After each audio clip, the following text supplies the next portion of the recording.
Let's talk a little about move on to like how you got the age change and that whole turnover, because I think that's a really relevant current topic, and we're going to go to move on from there. But so talk about that. So you get there, everybody's been there for a long time, I presume, and that's why there's such a high age. So how does it happen, and how did you guys make that work, the transition?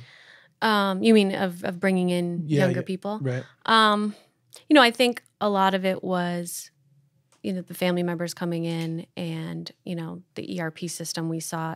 We looked at the technology, we overhauled that, a little more aesthetic appeal to the building. I mean, honestly, we sort of created a space that young people would want to come to.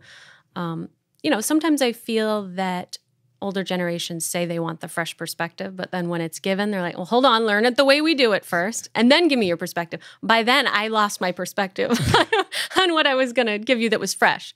So I think we try not to do that anymore.